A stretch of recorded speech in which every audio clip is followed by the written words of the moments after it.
Good morning and welcome to our news bulletin, coming to you live from Warsaw. I'm Salia Strzemska. The U.S. has suspended all military aid to Ukraine following the altercation at the White House between Volodymyr Zelenskyy and Donald Trump, as well as J.D. Vance on Friday. The decision will affect ammunition, vehicles and other equipment, including weapons in transit. Since Donald Trump has taken office, no new U.S. aid to Ukraine has been approved. The U.S. Congress has agreed to give Ukraine $175 billion in assistance since the beginning of Russia's full-scale invasion in 2022. Although Donald Trump says his country has given Ukraine $350 billion.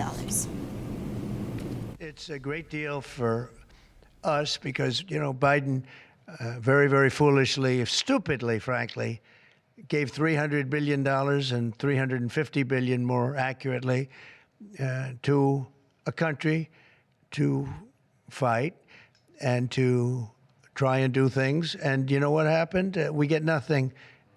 Just gave it. We could have rebuilt our entire U.S. Navy with $350 billion. Think of it, $350 billion.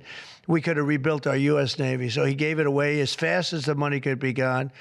And what we're doing is getting that all back and a lot more than that. And we need, it's very important for this business that we're talking about here with chips and semiconductors and everything else.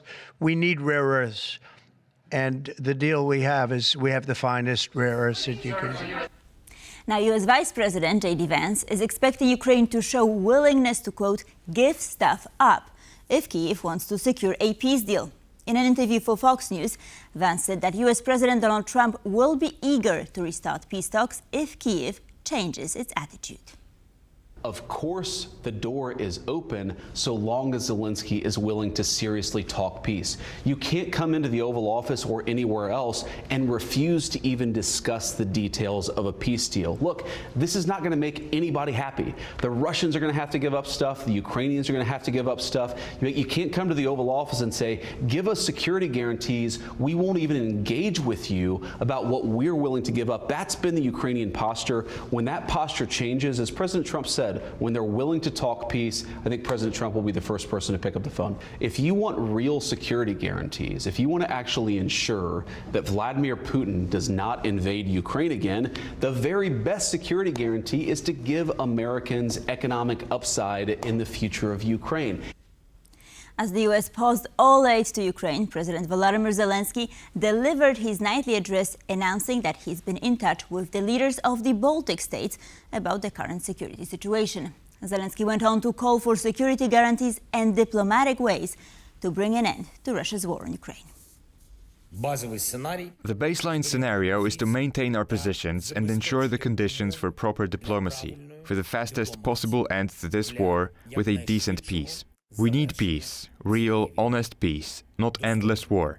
And we need security guarantees. It was the lack of security guarantees for Ukraine 11 years ago that allowed Russia to start with the occupation of Crimea and the war in Donbass. Then the lack of security guarantees allowed Russia to launch a full-scale invasion. And now, due to the lack of defined security guarantees, it is Russia that is keeping this war in full swing.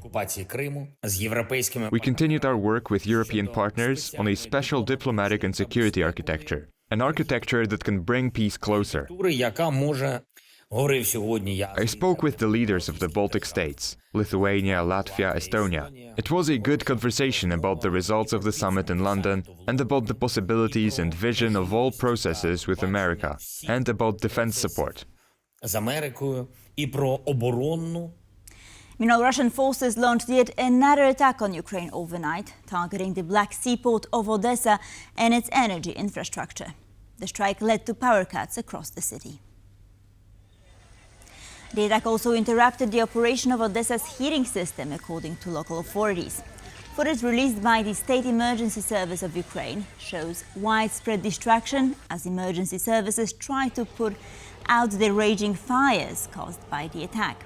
Local officials report that the attack damaged Odesa's energy infrastructure. Authorities are now seeking alternative power sources to restore heating to local residents.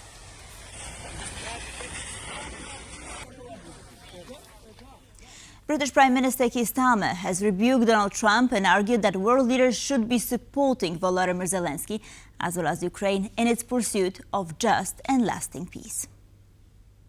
The mineral deal is not enough on its own, but can I just remind him, Russia is the aggressor. Zelensky is a war leader whose country has been invaded. And we should all be supporting him and not fawning over Putin.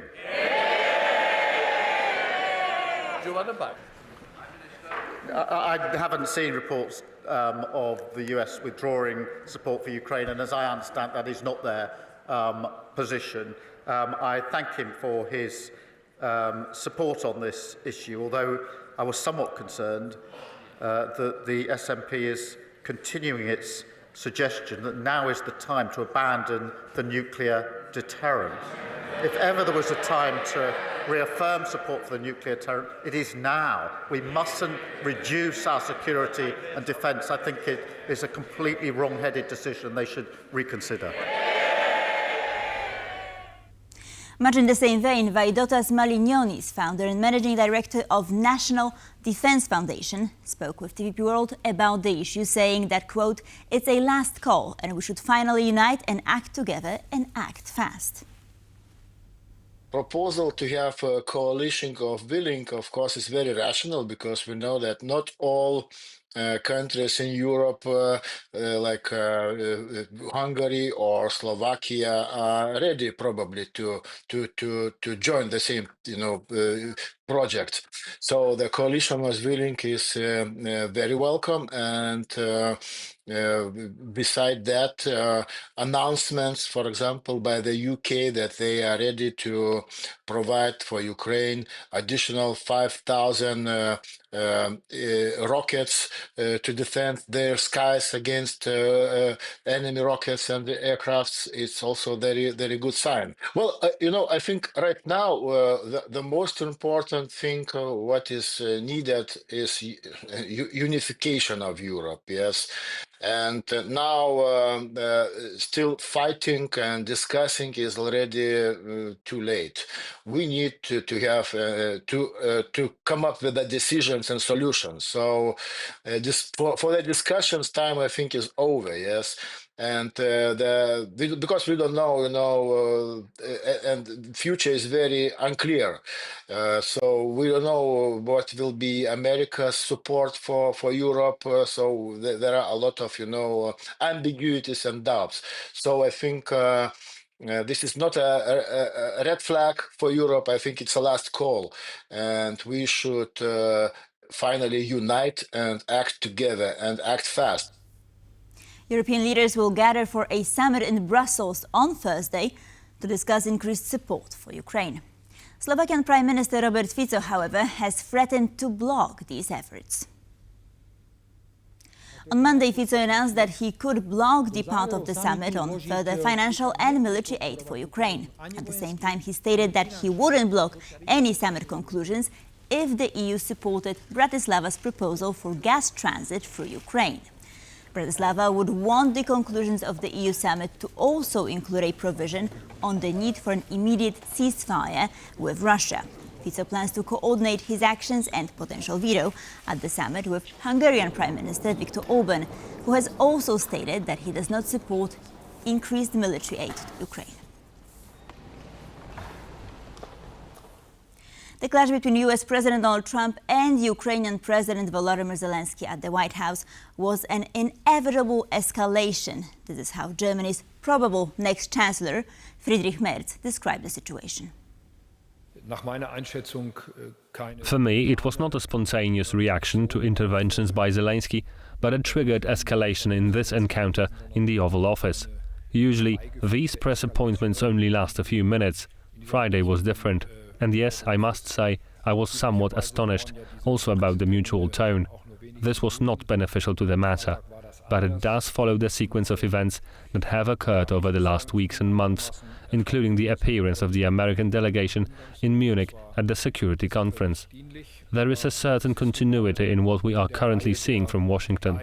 I advocate that we prepare ourselves to do much, much more for our own security in the next years and decades. I also advocate that we do everything to keep the Americans in Europe. I believe that America should have an interest in staying in Europe, to maintain a transatlantic partnership together with Europe. But I don't have a complete picture and I don't have a final judgment. Lech Wałęsa, the former Polish president and Solidarity trade union leader, wrote a letter to US President Donald Trump, signed by 39 former Polish political prisoners. The signatories stated they were all appalled by what unfolded in the Oval Office on Friday and that it reminded them of Communist Security Service interrogations. The whole situation after the elections in the United States can be appalling. And this meeting that was aired publicly, it was the icing on the cake. It is impossible to be indifferent in this situation.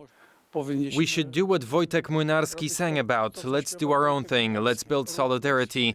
Let America do its own thing, and we will be in solidarity with Europe. And that's enough for success. Share prices in European weapons companies have risen dramatically as investors anticipate significantly higher spending. This follows the meeting of European leaders in London over the weekend. But the question remains, is the European defence industry capable of meeting the demand? And what actions could the EU take to bolster its own security? Much of Sunday's summit was devoted to increasing military spending.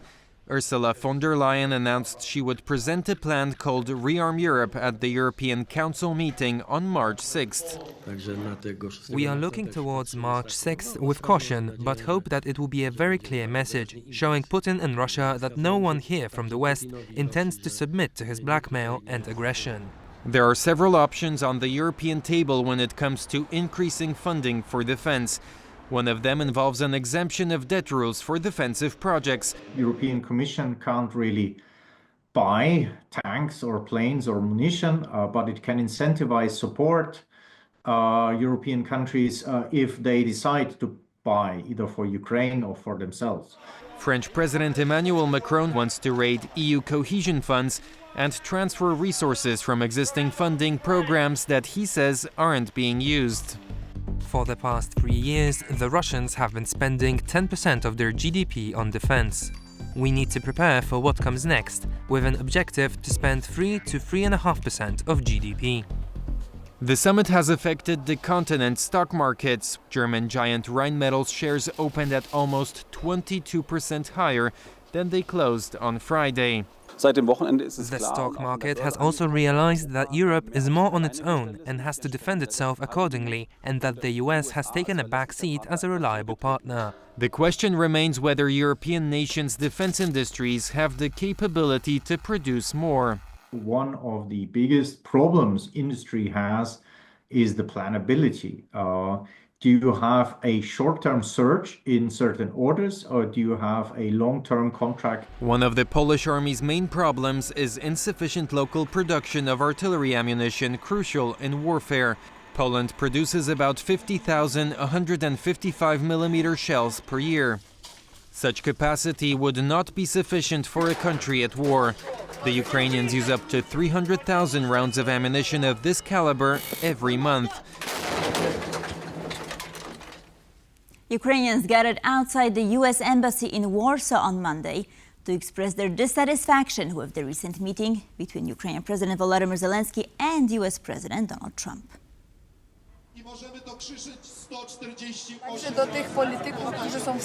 With these protests, we are speaking to the American people, to those politicians who are able to listen, and I hope that someone will advise them that in a war between democratic and totalitarian countries, they cannot side with dictators. They cannot support the criminal Putin.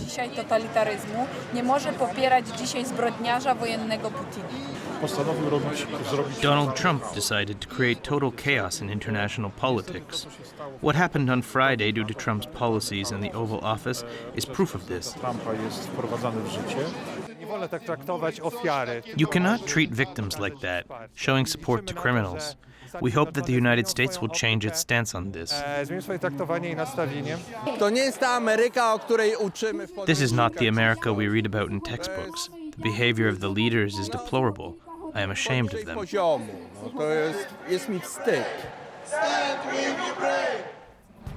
And that's our 4 News Bulletin, but do stay with us. World Talks with Benjamin Lee coming up next.